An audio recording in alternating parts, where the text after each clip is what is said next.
નમસ્કાર વિદ્યાર્થી મિત્રો, good morning to all of you. આપણે ચેપ્ટર 2ની અંદર સ્વાધ્યાય 2.1 સુધી આગળના વિડીયો લેક્ચરની અંદર જોયું હતું. હવે આગળ આપણે એની અંદર કેટલાક વધારાના દાખલાઓ ગણવા માગીએ છીએ જે આપણી ટેક્સ્ટબુકની અંદર નથી, પણ એની પ્રેક્ટિસ છે એ ખૂબ જ અગત્યની છે. ચાલો હવે આગળ આપણે આજે કેટલાક વધારાના દાખલાઓની વાત કરવાની છે. તો એની અંદર પહેલો દાખલો છે આપણો કોસ ઇન્વર્સ ઓફ કોસ 2π/3. હવે અહીંયા પ્રતિવિધેય અને વિધેયનું સંયોજન આવે છે, તો આઈનો ખૂણો આપણે જોવો પડે કે શું આ ખૂણો છે એ કોસ ઇન્વર્સના વિસ્તારમાં છે કે નહીં. તો 2π/3 છે એ કયા ચરણનો ખૂણો થાય? તો કે બીજા ચરણનો ખૂણો થાય, 120 ડિગ્રીનો ખૂણો થાય. તો બીજા ચરણનો ખૂણો હોય તો કોસ ઇન્વર્સનો વિસ્તાર 0 થી π સુધી હોય, માટે 2π/3 છે એના વિસ્તારમાં આવી ગયું કહેવાય. જો એના વિસ્તારમાં હોય તો પ્રતિવિધેય અને વિધેય છે એનું સંયોજન તદ્દેવ વિધેય મતલબ 2π/3 થશે. કારણમાં આપણે લખવું હોય તો 2π/3 ઇઝ બિલોંગ્સ ટુ 0 થી π સૌરુત અંતરાલ. એટલે અહીંયા બેનું સંયોજન સીધું જ તદ્દેવ વિધેય થઈ જશે, કારણ કે અહીંયા આપેલો ખૂણો 2π/3 છે એ કોસ ઇન્વર્સના વિસ્તારની અંદરનો જ ખૂણો હતો. પણ જો એની વિસ્તારની અંદરનો ખૂણો ન હોય તો શું કરવું પડે આપણે? દાખલા તરીકે બીજો દાખલો છે, એની અંદર સાઇન ઇન્વર્સ ઓફ સાઇન 2π/3 આપણને આપેલું છે રકમમાં. તો આની આપણે કિંમત મેળવવાની છે. તો કિંમત માટે 2π/3 છે, તો 2π/3 શું સાઇન ઇન્વર્સના વિસ્તારમાં હોય? તો કે નહીં, કારણ કે સાઇન ઇન્વર્સનો વિસ્તાર તો -π/2 થી π/2 સૌરુત અંતરાલ હોય છે. તો 2π/3 ખૂણો તો બીજા ચરણનો થાય, તો એના વિસ્તારમાં આવે નહીં. તો અહીંયા સાઇન ઇન્વર્સ અને સાઇનનું સંયોજન 2π/3 ન થાય. કોસમાં જેમ થયું એમ આમાં ન થાય. તો અહીંયા આપણે એને પહેલા ચરણની અંદર કે જે પ્રમાણે ખૂણો આપ્યો એ પ્રમાણે એને એના વિસ્તારની અંદર લઈ આવવો પડે. તો અહીંયા આપણે જોઈ કે સાઇન ઇન્વર્સ ઓફ સાઇન આ 2π/3 છે એને થોડો હળવો ખૂણો કરી અને π અથવા 2π સાથે બાદબાકી કે સરવાળા કરી અને એનો લસા 2π/3 આવે એ રીતે આપણે ગોઠવણ કરવાની. અને એ ગોઠવણ કર્યા પછી આપણે આ રીતે કરશું. અહીંયા જુઓ તમે, તો 3 એકે ભાગ ચલાવશું. ઉપરની જે સંખ્યા હોય એવો ભાગ છેદનો તમારે અંશની સંખ્યા માટે ચલાવવાનો કે એના કરતાં એક વધારે અથવા તો એક ઓછું આવે. મોસ્ટ ઓફ પ્રોબેબિલિટી આવું થાય, પણ ઘણી વખત બે પણ વધારે આવે, એ તો આપણે જોવાનું પછી એ પ્રમાણે જે ખૂણો આપ્યો છે એ પ્રમાણે. તો અહીંયા એકે ભાગ ચલાવશું એટલે 3 એકુ 3 એટલે પાઈ માઇનસ, હવે આ 3 થઈ ગયા તો આપણે તો 2π જ જોઈ છીએ એટલે એક બાદ કરવા પડશે, પાઈ માઇનસ π/3. હવે સાઇન પાઈ માઇનસ π/3 આને તમે થીટા સમજો તો સાઇન પાઈ માઇનસ થીટા એટલે સાઇન થીટા થાય. તો એના માટે આપણે આવું લખી શકીએ કે sine inverse of sine theta, theta એટલે કે π/3. તો હવે જે ખૂણો આપણી સામે આવ્યો છે સાઇન ઇન્વર્સ ઓફ સાઇન, અહીંયા π/3 ખૂણો છે, આ ખૂણો છે એ સાઇન ઇન્વર્સના વિસ્તારમાં આવી ગયો છે. જો એના વિસ્તારમાં આવી ગયો હોય તો બેયનું સંયોજન તદ્દેવ વિધેય એટલે કે π/3 થશે. π/3 કારણમાં આપણે લખશું કે π/3 ઇઝ બિલોંગ્સ ટુ સૌરુત અંતરાલ -π/2 થી +π/2. આ એનું કારણ થયું. તો આઈ હોપ આ બે તમને વ્યવસ્થિત સમજાણા હશે. હવે એ જ રીતે આપણે આગળ જઈએ તો 10 વાળું ઉદાહરણ નંબર ત્રીજો દાખલો છે કે tan ઇન્વર્સ ઓફ tan 3π/4. હવે 3π/4 ખૂણો છે એ શું tan ઇન્વર્સના વિસ્તારમાં હોય? તો કે ના, કારણ કે tan ઇન્વર્સનો વિસ્તાર વિવૃત અંતરાલ -π/2 થી π/2 હોય, જે એના વિસ્તારની અંદર હોવાનો નથી. તો અહીંયા પણ આપણે જેમ સાઇનમાં કર્યું છે એવું જ કંઈક કામ કરવું પડશે અને એને એના વિસ્તારની અંદર ખૂણાને લઈ આવવા માટે આપણે આ પ્રમાણે કરશું. છેદનો અંશ સાથે ભાગ ચલાવશું એટલે પાઈ માઇનસ π/4, કારણ કે 4 એકુ 4 થાય તો આપણે અહીંયા 3 જ જોઈએ છીએ, તો 3 કરવા માટે આપણે એક બાદ કરવા પડશે એટલે pi minus π/4 is equal to 3π/4 થશે. તો અહીંયા આપણે લખશું tan inverse of tan pi minus π/4. પણ આપણે જાણીએ છીએ કે tan inverse of tan pi minus π/4 અહીંયા તમે પાઈ માઇનસ થીટા કરો તો પાઈ માઇનસ થીટા પ્રમાણે જેમ સાઇનમાં કર્યું હતું તો સાઇનમાં તો sign pi minus theta is equal two sine theta જ થાય, પણ tan pi minus theta is equal two -tan theta થાય. એટલે તમે બે રીતે કરી શકો કે આ -tan થીટા કરવું પડે, -tan થીટા કરીને પાછું tan અયુગ્મ વિધેય છે એની નિશાની અંદર લઈ જવી પડે. એક આ મેથડ થઈ. બીજી મેથડ શું થશે તો કે તમે ટેનનું આવર્તમાન બધાના જાણો છો તમે, ટેન અને કોટ બેયના આવર્તમાન પાઈ હોય છે, જ્યારે સાઇન, કોસ, સેક અને કોસેક આ ચારેયના મુખ્ય આવર્તમાન છે એ 2 પાઈ હોય છે. ઓકે, તો અહીંયા આપણે આવર્તમાનનો ઉપયોગ કરીએ, પાઈ દૂર કરી નાખીએ. આપણને ખ્યાલ છે કે કોઈ પણ વિધેયના ખૂણાની અંદર આપણે એનું આવર્તમાન કે એનું મુખ્ય આવર્તમાન છે એ જો ઉમેરીએ કે બાદ કરીએ તો એના મૂલ્યને કોઈ ફેર પડતો નથી. એટલે અહીંયા આપણે પાઈને દૂર કરવાનો. પાઈને દૂર કરશું એટલે tan inverse of 10 minus pi by 4 થશે. આ માઇનસ ક્યાંય નહીં વ્યાજે, માઇનસ એમનો ખાલી પાય જ છે એ આપણે દૂર કર્યા છે. કારણમાં આપણે લખશું કે 10નું મુખ્ય આવર્તમાન પાય દૂર કરતા અથવા તો બાદ કરતા જે લખો તે. તો હવે તમે જોઈ શકશો આપણી સામે જે ખૂણો આવ્યો છે -π/4, તો -π/4 ખૂણો છે એ tan ઇન્વર્સના વિસ્તારમાં આવી ગયો છે. ચોથા ચરણની અંદર -π/2 થી +π/2 માં જોઈએ તો ચોથા ચરણમાં -π/4 ખૂણો હોય તો tan ઇન્વર્સ અને tan નું સંયોજન તદ્દેવ વિધેય થશે, એટલે કે -π/4. અને એના કારણ તરીકે આપણે લખવું હોય તો -π/4 ઇઝ બિલોંગ્સ ટુ વિવૃત અંતરાલ -π/2 થી +π/2. ઓકે, તો tan છે ત્યારે આપણે એના મુખ્ય આવર્તમાનનો ઉપયોગ કરીને દૂર કર્યું, અથવા તો મેં કીધું હતું એમ કે તમે π - θ કરી એટલે -tan θ થશે, અને -tan θ ના માઇનસ ફરી પાછા અંદર લઈ જઈએ આપણે. ઓકે, આગળ સૂત્રો આપણે આવશે આગળ જતા કે tan ઇન્વર્સ ઓફ -x બરાબર -tan ઇન્વર્સ x થાય, પણ અત્યારે આપણે એનો ઉપયોગ નહીં કરીએ. પછી તમે ફર્ધર છે એ આગળ જ્યારે પણ તમારે ઉપયોગ કરવાનો હોય ત્યારે તમે કરી શકશો કે માઇનસ નિશાની બહાર લઈ આવો એ સૂત્ર ભણ્યા પછી. પણ અત્યારે આપણે હજુ એ સૂત્ર નથી ભણ્યા એટલે આપણે એનો ઉપયોગ અત્યારે નહીં કરીએ. પછી તમે આગળ ગમે ત્યારે કરશો એ સૂત્રની મદદથી પણ આ દાખલો કરી શકશો. તો અહીંયા આપણે જોયું કે tan ઇન્વર્સ ઓફ tan 3π/4 બરાબર -π/4 એનું કિંમત મળી છે આપણને. હવે આગળ આપણે ચોથા દાખલાની અંદર જઈએ તો ચોથા દાખલાની રકમ તમે જોશો તો કંઈક થોડીક પહેલાં ત્રણેય દાખલા કરતાં અલગ આપવામાં આવી છે. આ બધા દાખલામાં કેવું હતું કે કોસ ઇન્વર્સ તો અંદર કોસ જ હતું, અહીં સાઇન ઇન્વર્સ તો અંદર સાઇન હતું, tan ઇન્વર્સ તો અંદર tan હતું. હવે અહીંયા એવું નથી, અહીંયા વિધેય બદલાઈ ગયા છે.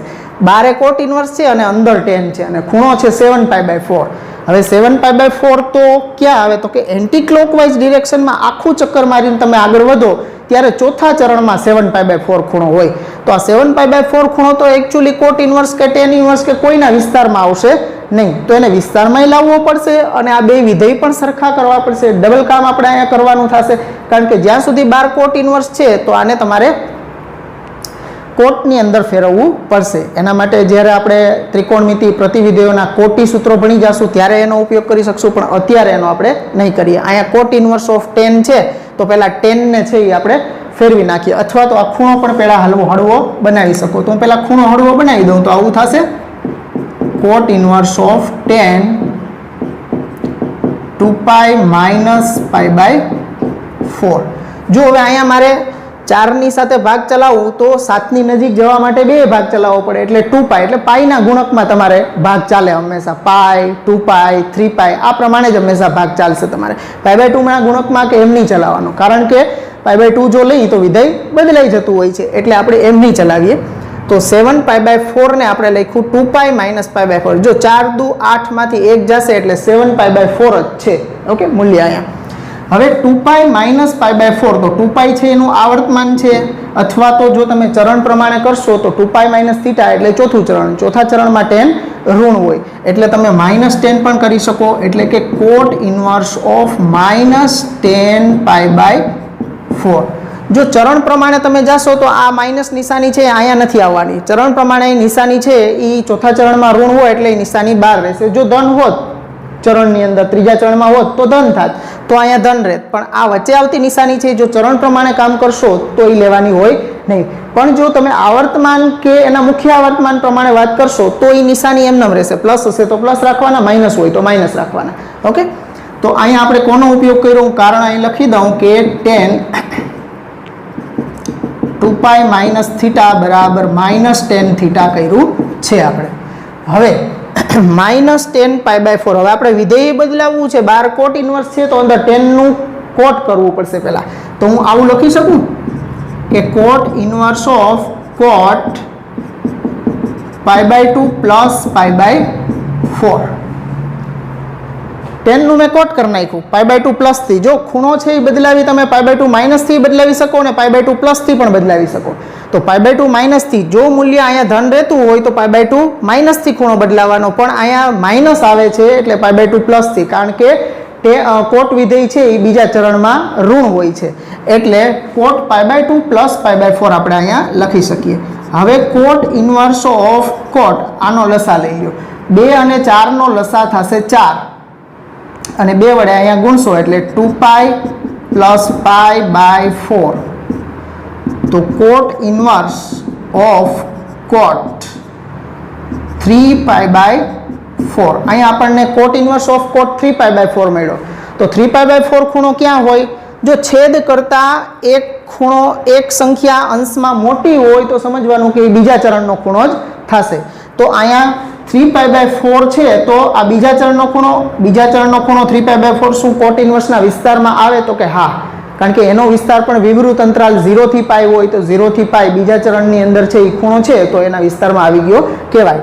તો હવે અહીંયા કોટ ઇન્વર્સ અને કોટ એકબીજાના પ્રતિવિધેયોનું સંયોજન છે એ તદેવ વિધેય થશે એટલે કે 3π/4. એટલે આપણને એનું મૂલ્ય છે એ 3π/4 કારણમાં લખી નાખશું આપણે કે 3π/4 ઇઝ બિલોંગ્સ ટુ વિવૃત અંતરાલ 0 થી π. ઓકે, એટલે એકદમ સહેલું છે. અહીંયા ડબલ કામ આપણે કર્યું છે, વિધેય બદલાવ્યું છે અને એના વિસ્તારમાં ખૂણાને પણ લાવ્યા છીએ. આ બે રીતે આપણે આગળ વધવું પડ્યું છે. તો આઈ હોપ બધાને છે એ વ્યવસ્થિત ક્લિયર રીતે સમજાઈ ગયો હશે. હવે એના પછીનું પાંચમું એના જેવું જ છે. જો આગળ કોટ ઇન્વર્સ ને tan હતું, અહીંયા કોસ ઇન્વર્સ અને સાઇન છે. ખૂણો π/5 છે. હવે π/5 ખૂણો છે અંશમાં જો કાંઈ ન હોય અને છેદમાં આ રીતે 5 કે છેદ જેમ મોટો થતો જશે, પાઈનું મૂલ્ય 3.14 છે. હવે એના કરતાં એના જો છેદની સંખ્યા છે એ π/3 હોય, π/2 મતલબ π/2 કરતાં જો નાની રહેશે એટલે 2 કરતાં અહીંયા મોટી સંખ્યા કોઈ પણ આવશે તો સમજવાનું કે એ ખૂણો હંમેશા પહેલા ચરણમાં જ છે. મતલબ કે આ π/4 π/5 ખૂણો છે એ પહેલા ચરણનો ખૂણો છે. આ પહેલા ચરણનો ખૂણો છે તો કોઈ વાંધો નથી, આપણને કોસ ઇન્વર્સના વિસ્તારમાં તો છે જ. તો હવે કામ અહીંયા ખાલી વિધેય બદલાવવાનું જ બાકી છે.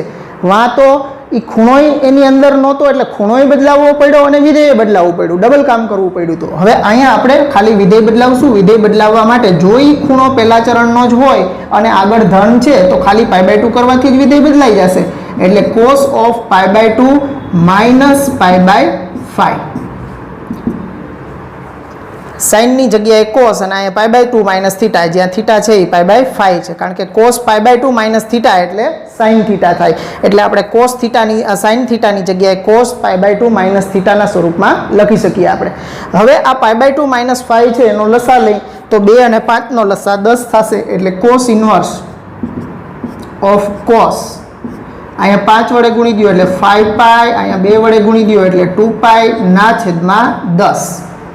5π માઇનસ 2π/10 મળ્યું છે આપણને. તો 5π માંથી 2π બાદ કરશું એટલે આપણને 3π/10 મળશે.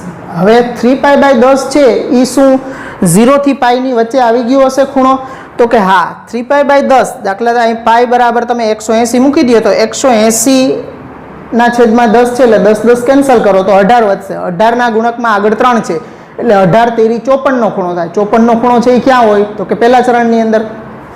તો આ 3π/4 પહેલા ચરણનો ખૂણો છે અને પહેલું ચરણ છે એ દરેક ત્રિકોણમિતિય પ્રતિવિધેયના વિસ્તારમાં હોવાનો જ છે. એટલે અહીંયા કોસ ઇન્વર્સ અને કોસનું સંયોજન 3π/10 થશે. 3π/10 અહીંયા કારણમાં આપણે લખી નાખશું કે 3π/10 ઇઝ ઇક્વલ ટુ 54 ડિગ્રીનો ખૂણો છે ઇઝ બિલોંગ્સ ટુ સંવૃત અંતરાલ 0 થી π. ઓકે, એટલે આ રીતે જ્યારે વિધેય જુદા હોય ત્યારે વિધેય બદલાવવા પડે. જો ખૂણો છે એના વિસ્તારમાં ન આવતો હોય તો આપણે છે ખૂણાને પણ એના વિસ્તારની અંદર કન્વર્ટ કરાવવો પડે. તો આઈ હોપ બધાને છે એ ક્લિયરલી સમજાઈ ગયું હશે. તો વ્યવસ્થિત છે એ આ 5 દાખલા છે એ તમારી નોટબુકની અંદર. ઓકે વિદ્યાર્થી મિત્રો, આગળના 5 સુધીના દાખલા આપણે કર્યા હતા, વધારાના દાખલાઓ કરતા હતા. એની અંદર હવે 6, 7, 8, 9 અને 10 આ બાકીના 5 છે એ તમને પ્રેક્ટિસ માટે હોમવર્કમાં આપું છું. પાકા ચોપડામાં આ પણ ગણવાના છે. તો આ 5 દાખલા અને એના જવાબ શું છે એ પણ મેં અહીંયા સામે લખી દીધા છે. એટલે આ 6 થી 10 દાખલા હોમવર્કમાં કરવાના છે, વધારાના છે બધા દાખલા, અને આ એના જવાબ છે. હવે આગળ આપણે બીજા કેટલાક વધારાના દાખલાઓ જોવાના છે. તો અત્યાર સુધી આપણે જોયું તો એની અંદર શું હતું, તો કે વિધેય અને પ્રતિવિધેય આવતા હતા, કે 12 છે એ પ્રતિવિધેય અને અંદર વિધેય આવતું હતું. હવેના દાખલાની તમે રકમ જોશો એટલે શું ફેરફાર જોવા મળશે? પહેલો તો કે આ પહેલા દાખલાની રકમ તમે જોશો તો cos of 2 sin inverse 3/4 છે. તો cos of 2 sin inverse 3/4, અત્યાર સુધી પ્રતિવિધેય ઇન્વર્સ ફંક્શન બહાર હતું અને વિધેય અંદર હતું. બધા દાખલામાં તમે જોશો તો બધામાં વિધેય હવે બહાર છે અને પ્રતિવિધેય વાળું પદ અંદર છે. બીજો શું ફેરફાર આપણને જોવા મળશે? તો કે બીજો આ ફેરફાર જોવા મળશે કે અંદર પ્રતિવિધેયના ગુણકમાં અહીંયા કોઈક ને કોઈક સંખ્યાઓ દેખાશે તમને, 2, 2, 1/2 અને 3. તો આવા દાખલાઓ આવે ગુણકમાં કોઈ પદ આવતો, સંખ્યાઓ આવતી હોય પ્રતિવિધેયના ગુણકમાં, તો આ બેની વચ્ચે કાંઈ પણ અહીંયા હશે ત્યાં સુધી તો આપણે પ્રતિવિધેય દૂર નહીં કરી શકીએ. એટલે પહેલાં એની જગ્યાએ આપણે આ વિધેય ફરી પાછું આવે એવી ગોઠવણ કરવી પડશે. હવે એના માટે તમારે શેની જરૂર પડશે? તો કે આપણા 11મા ધોરણના ત્રિકોણમિતિના જે સૂત્રો બધાય છે એની ખાસ જરૂર આપણને પડવાની છે. ગુણિત ઉપગુણિતના આપણા જે બધા સૂત્રો છે, 2 આલ્ફાના છે, 3 આલ્ફાના છે, α/2 ના સૂત્રો છે, આ બધા સૂત્રોની આપણે અહીંયા હવે જરૂર પડવાની છે. જોઈ છીએ કેવી રીતે થાય છે. ઓકે, તો અહીંયા cos of 2 sin inverse 3/4 છે. તો પહેલું કામ તમારે શું કરવાનું છે? તો કે આ sin inverse 3/4 છે એના બરાબર તમારે થીટા ધારી લેવાના, કે પછી આલ્ફા ધારો તો બી ચાલે. તો આના બરાબર જો આ બે આગળ ગુણકમાં છે એ નથી લેવાના તમારે ભેગા ધારવામાં, ખાલી પ્રતિવિધેય વાળું પદ છે એના બરાબર. તો અહીંયા ધારીશ કે sin inverse 3/4 બરાબર થીટા લેતા, જ્યાં થીટા બિલોંગ્સ ટુ શું હોવું જોઈએ? sin ઇન્વર્સ છે તો sin ઇન્વર્સનો વિસ્તાર શું થાય? તો કે -π/2 થી +π/2 માં હોય. તેથી sin ઇન્વર્સને ઓલી બાજુ લઈ જાઓ તો sin થીટા થઈ જશે, એટલે sin થીટા બરાબર 3/4. થીટા ધાર્યા એટલે અહીંયા 2 મૂકી દેશું આપણે, એટલે ઇઝ ઇક્વલ ટુ આને બરાબર cos of 2 થીટા થશે. મતલબ cos 2 થીટા આવ્યું. હવે cos 2 થીટાનું સૂત્ર આપણે કોના સ્વરૂપમાં? તો કે સાઇનના સ્વરૂપમાં. અહીં જે વિધેય હોય એના સ્વરૂપમાં આનું સૂત્ર આવવું જોઈએ. તો cos 2 થીટાનું સૂત્ર ડાયરેક્ટ સાઇનના સ્વરૂપમાં પણ આપણી પાસે છે. તો કે 1 - 2 sin square theta, cos 2 theta બરાબર 1 - 2 sin સ્ક્વેર થીટા આપણે મૂકી શકીએ. હવે sin થીટાની વેલ્યુ છે આપણી પાસે 3/4, તો એ અહીંયા મૂકી દેશું. એટલે 1 - 2 ઇન્ટુ 3/4 અને એનો સ્ક્વેર, તો 1 - 2 ઇન્ટુ 9/16. અહીંયા 8 દુ 16 કરી નાખીએ અને લસા લેશું એટલે 8 × 8 -9/8 ઇઝ ઇક્વલ ટુ -1/8. તો આ આપણને આની કિંમત મળી. તો એકદમ સિમ્પલ વસ્તુ છે. આના બરાબર તમારે જે વિધેય અંદર પ્રતિવિધેય આપ્યું એના બરાબર થીટા ધારી લેવાના, અને થીટા ધાર્યા પછી એની જગ્યાએ થીટા મૂકી દેવાના, અને ઈ મૂક્યા પછી અહીંયા જે વિધેય થાય કે cos 2 થીટા થયું કે cos 3 થીટા થયું, જે કાંઈ પણ થયું હોય, કે સાઇન વાળું પદ હોય તો સાઇનના સૂત્રો આવશે, cos વાળું છે તો cosના સૂત્રો. પણ કોના સ્વરૂપમાં લખવાના છે એ અહીંયા તમારી પાસે જે મૂલ્ય હોય એના સ્વરૂપમાં લખવાના છે. sin થીટા બરાબર 3/4 આવ્યું એટલે cos 2 થીટાનું સૂત્ર સાઇનના સ્વરૂપમાં આપણે ઉપયોગ કર્યો, અને પછી એની અંદર sin થીટાની જગ્યાએ 3/4 અહીંથી કિંમત મૂકી દીધી, અને પછી કિંમત મૂકી અને સાદુરૂપ આપ્યું તો આપણને એનું મૂલ્ય -1/8 મળ્યું. જોઈએ હજી આગળ આપણે. તો અહીંયા આપણી પાસે છે sin of 2 tan inverse 4/5. તો sin of 2 tan inverse 4/5, તો અહીંયા પણ આપણે tan inverse 4/5 છે એના બરાબર થીટા ધારી લઈ. tan inverse 4/5 બરાબર થીટા લેતા, જ્યાં થીટા ઇઝ બિલોંગ્સ ટુ વિવૃત અંતરાલ -π/2 થી π/2. અહીં tan ઇન્વર્સ છે તો થીટા છે એ tan ઇન્વર્સ ના વિસ્તારનો ઘટક થશે, એટલે થીટા બિલોંગ્સ ટુ, કારણ કે એનો ઘટક હોય તો જ આપણે લખી શકીએ ને, એટલે થીટા બિલોંગ્સ ટુ -π/2 થી π/2 છે એવું લખ્યું આપણે. તેથી tan ઇન્વર્સ સામેની સાઈડ લઈ જાશો એટલે tan થીટા બરાબર 4/5 આપણને મળશે.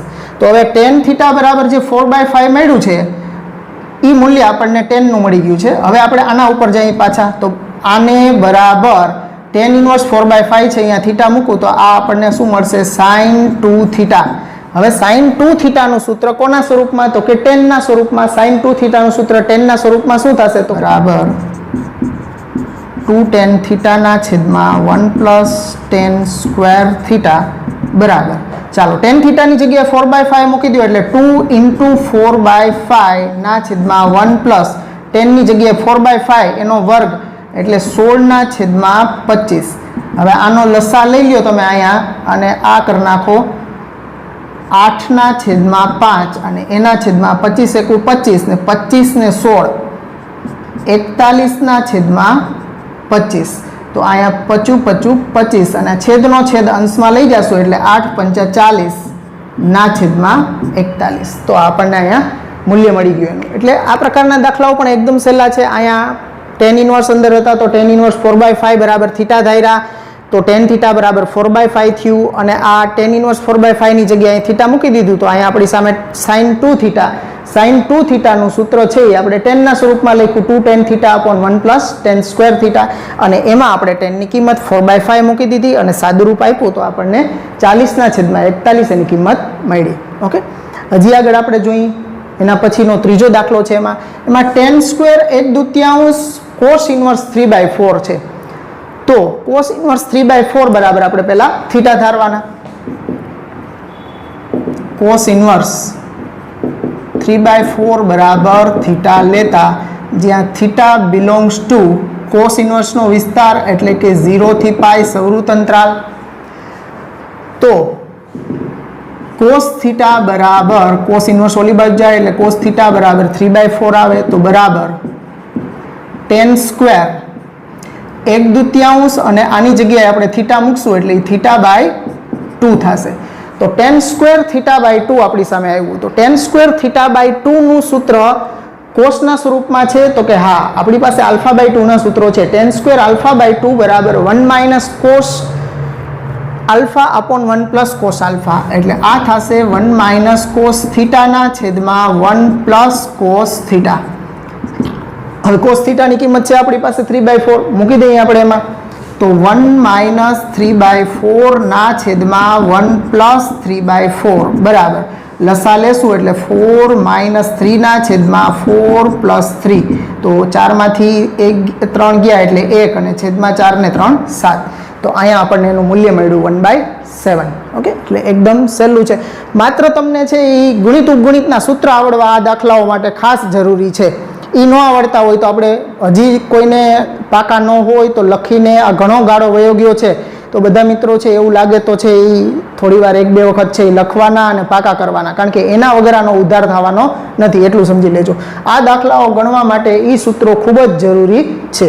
ચાલો હવે એના પછીનો ચોથો દાખલાની રકમ છે એના ઉપર જઈએ આપણે. તો cos ઓફ 3 cos ઇન્વર્સ 2/3.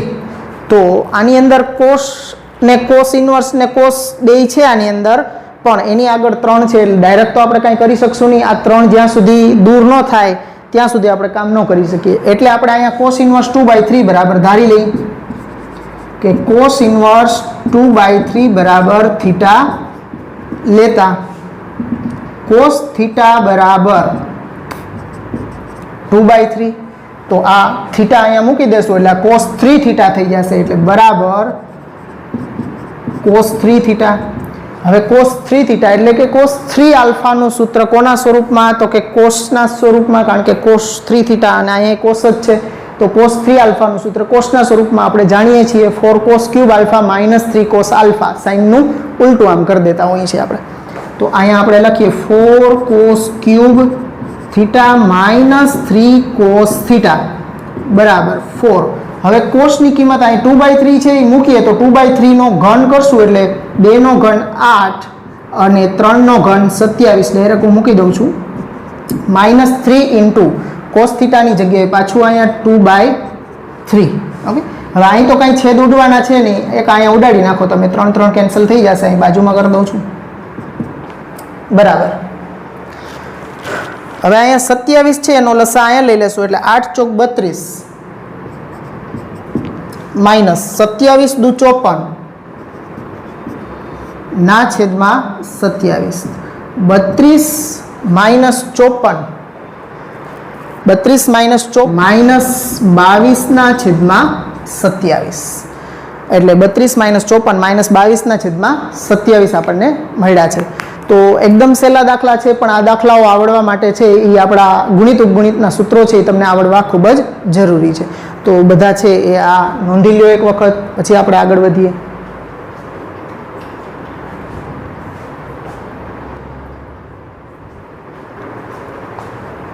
વિદ્યાર્થી મિત્રો, આપણે જે દાખલા આગળ બોર્ડમાં આપણે જોયા હતા એના જેવા જ કેટલાક દાખલાઓ તમને હોમવર્કમાં આપી રહ્યો છું, જેના આન્સર પણ અહીંયા લખેલા છે. પણ એમાં 7 નંબર અને 8 નંબર આ બે દાખલાની અંદર ખાસ જોવાનું કે તમે આના બરાબર થીટા ધારશો ત્યારે એનું મૂલ્ય છે કોસ ઇન્વર્સ 4/5 બરાબર થીટા ધારશો એટલે કોસ થીટા બરાબર 4/5 થશે.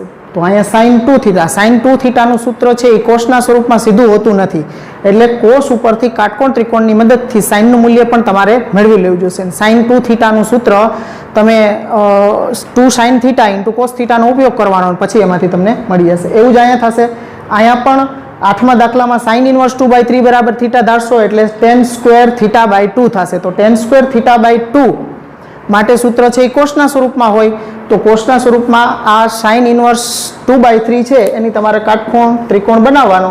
કાટકોણ ત્રિકોણ બનાવીને સાઇન ઇન્વર્સ 2 સાઇન થીટા બરાબર 2/3, તો સાઇન એટલે સામેની બાજુ, આ ખૂણાની સામેની બાજુ અને કર્ણ, તો આનો વર્ગ 9 માંથી 4 જાય એટલે 5 અને એનું વર્ગમૂળ એટલે 5. તો એના ઉપરથી તમારે કોસ થીટા મેળવી લેવાનું. કોસ થીટા થશે પાસેની બાજુ છેદમાં કર્ણ એટલે √5/3. પછી આની અંદર આવો જવાબ લેવા માટે તમારે કરણી પણ આગળ સાદુરૂપ આપશો એમાં લેવી પડશે, એટલે આસાનીથી આવી જશે. બાકી એકઈ દાખલા છે આપણે કર્યા એવા જ છે, એકદમ સહેલા છે. પણ આ બે દાખલામાં તમારે છે એ વિધેય છે એ બદલાવવા પડશે. અહીંયા કોસ ઇન્વર્સ છે એનું સાઇનમાં પણ મૂલ્ય મેળવવું પડશે, અને અહીં સાઇન ઇન્વર્સ છે એને તમારે કોસના સ્વરૂપમાં કન્વર્ટ કરવા પડશે. તો આઈ હોપ બધાને છે એ બહુ ક્લિયર સમજાઈ ગયા હશે બધા દાખલા. તો આજનો ટોપિક આપણે અહીંયા આ લેક્ચર પૂરો કરશું. આવતીકાલે ફરી પાછા મળશું. Have a nice day and good bye.